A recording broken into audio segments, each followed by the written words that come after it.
mayam punopu kanglei movies world gi mekai digi khrom jari aduga akhoi gi channel asibu subscribe to biduna ko yengbiri ba je naw sing punmopu ko gi channel asigi mekai digi nungai phaba phungdok sari aduga akhoi gi hadak sahi 2022 gi lagliba diwali amadi ningon chakobaga mari leinana ko gi matam sangna COVID-19 na maram udana Manipur gi miyam awaba ke khangluraba matungda hojik haraukta yamna ekhoi khudimak anauba wakhalon anauba nungai wakhalon amaga loinana akoi gi Diwali amadi ningon chakoba gi thoram pangthokadoriba sida koi gi Manipur gi miyam da kanglei movies world gi mekai degi yamna haraukta ramba amadi nungai phaba oinanabgi damakta mayam da wish pijari punmapu hainingai letana thagachari aduga ekhoi gi kanglei movies world gi mekai degi Manipur gi miyam da koi gi ningon chakoba amadi Diwali ga mari leinana yamna chamlaba adubo Manipur gi miyam da Manipur gi naharol singda mipum khudi makta yamna kanaba khudol amtang tamjagi haiduna khoina video se thagachabani koi gi khudol adudi adai kare sunnate khoina kanglei movies world na khoi hojik Manipur da Manipuri script akhoi natraga akhoi gi maitai mayek haina khangnariba script asi akhoi hojik next year dagidi Manipur gi mipum khudimak akoi pak sangna khangnabgi damakta Manipur gi print media khudimakta koi gi hanagi sahi chani chahum gi mamang dagi sijna duna laklaba Bengali script se lokthokraga akhoi gi original akhoi gi indigenous akhoi gi ipa ipu gi haktak tagi matam sangna sijna duna laklaba sahi lising ahum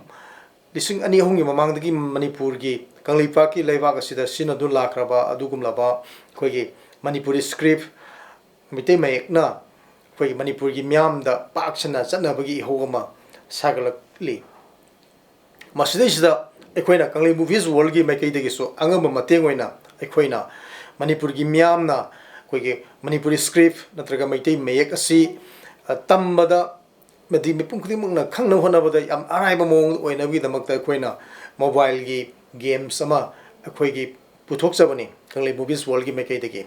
hairiba akhoi gi app ase akhoi silejariba akhoi website se ase sida changbiraga game ase download tobu yagani do game ase akhoi gi adumna mobile da download tobu matamda hairiba game ase makhal ani thokna sanaba yagani adumgi keyboard ase akhoi gi english ki alphabets da oiraga su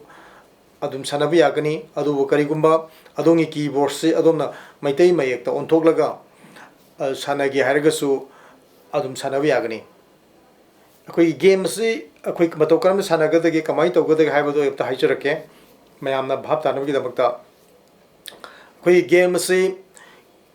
ek hangwa matamda game se gi mathak thangba saruktagi akhoi makharomda Manipuri gi akhoi maitai mayeki word natraga mai alphabet kok sam lai boiro masi tam tam tarakani mathakdi tarakliba wai adu akhoi gi kok yenap oina taragadi madu ki haina parne aduna english ki alphabet ta akhoi gi keyboard ta yoriba ke du da nambiraga ai gi taraiba mo hedo mangkini maina wai sing si matang matang matang chum tam tam sum tarakani aduga taraiba wai sing da aduna keyboard to the english ki alphabet to the kit namaga mana mana wai sing namma mathan mangjekini maina matam kuirakpi matungina hai wai sing ase mathan adum speech yangsilakani yam thuna jar yangsilakani adum ki sana kuina sum sana kui matungina adum any every word throw khuding adum na ki namma mahan ba yamna khuloina sanabang amdaragadi adom Manipuri ki khabar paba koi gi maitai me ki khabar paba maitai me ki every lyric paba ko padi yam line athoni sumaina koi gi maitai me tamnagi damakta adomna yamna awaba polum ma lobudo adomgi dukan da office da nataga car manung da bu oiro yum da bu oiro hat manga amatara free or matamda game no sanaraga maitai me se tamnagi damakta akhoina game se puthok sabani aduga karigumba adomna adomgi keyboard se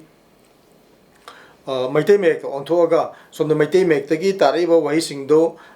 keyboard ki maitai mek tuga chap chap manana adum nambiraga su adum hai wahi singdo mangkhigani masigi damakta mato karam sanagadagi haipa taragadi aikhoigi adomna play store da changbiraga Manipuri phones download tobiro adongi mobile ki keyboard ado khoi Manipuri fonts maitai mayek ta onthopiro aduga maitai mayek to onthoba matungda hairiba game si open toba matamda adongi keyboard si maitai mayek to thorani aduga mathakta gi tareba wahi sing ado adu su maitai mayek tum tarakani maitai mayek ta kok tare adongi keyboard to kok ta nambiro maitai mayek ta y tare adongi keyboard to y nambiro adamai tar wahi sing mangkini adumna kuina matungina khudak khudak ta akhoi gi kuina sanakbi matungina word ki spesu janghilakani sumain toroga ado maitai mayek tagi English maitai mayek tagi maitai mayek ta makhal ani thongna adom sanabi bi yagani akoina hojik Manipur gi myam da maitai mayek se tambada kitang khuloi gadra hain khanjaduna koina kanglei movies world gi maikai dagi game si puthok sabani myamna koi gi iram da masta leibiri ba amadi pithribi gi mapam khuding mukta leiri ba iram dam gi indigenous script punung sijaba isi na khuding na haireba game asi sanabiu aduga masdesida asoiba angamba yaurga su suggestion pibiro akoina athuba matamda sendok chara game asi Manipur gi miramda yamna nungaiba adi maitai mek tambada yamna kanaba adugumba game ama oinana ba koi hona jabani aduga miyamna nuksibiduna haireba game asi yamna successful oina yamna pawnaba game ama karigumba oiraba oiba taragadi akoina mathangda Manipur gi itihas ka mai lenaba game sing khudam oina sagol kangjai mungna hairiba makhal ani si game oina puthuaga Manipur gi culture si bo koi pithribi gi miyam sin thungna tangna ba amadugi plan su tawjari aduna masidai sida yamna choba sempham ama sangi aduna miyamna nungsibiduna akoi gi hairiba game se kok sam hairiba Manipur gi game se ningthijada phajna sanabiu suggestion pibiro game asibu sanagi damakta akoida achoba sempham ama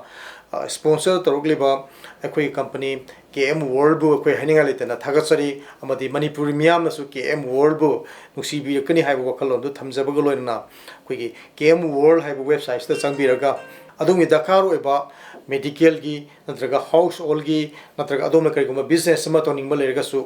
madugi akupa marol tana biduna KM World ga tana raga adongi life ta achoba home purna bhona biu amadi KM World bu support to biu haina aina Manipur gi miyam da haijari akoi gi senena sibu yengbibagi damakta mayam punung pu thagatsari handak sahi gi Diwali yam nungai phaba adongi punsida mai pakpa amadi akoi khuding makpi oiba Manipur gi oiba achoba awon mo porpang ama Diwali oiba ngama sunu haina mayam punamakta Diwali gi bis pijari amadi Manipur gi nuksijaraba koigi Manipur gi manung dabu oro natraga mapan dabu oro pithribi mafam kya da leibiri ba koi nungsijaraba kanglei pakki CHL khuding makta su koi kanglei movie world side ba chene na sigi mai kai dagi ningol chako bugi yam harau ta ramba amadi nungai phaba madu phungdok sari aduga mathangi sahidadi akoina Manipur gi miyam da amadi Manipur gi CHL khuding makta hena asobu khudol ama tamang ngamjage haina akoina punamagi mafamda phungdoksari chenen asibu meng tabigi damakta adombo thagatsari amadi chenen asibu nungsibiduna subscribe tawbiu share tawbiu amadi like tawbiduna Manipur bu awum porpada akhoi gisu asoba thodang ama lohun biu haina punamuk pu thagatsabgo loirana amuka hana khurumjari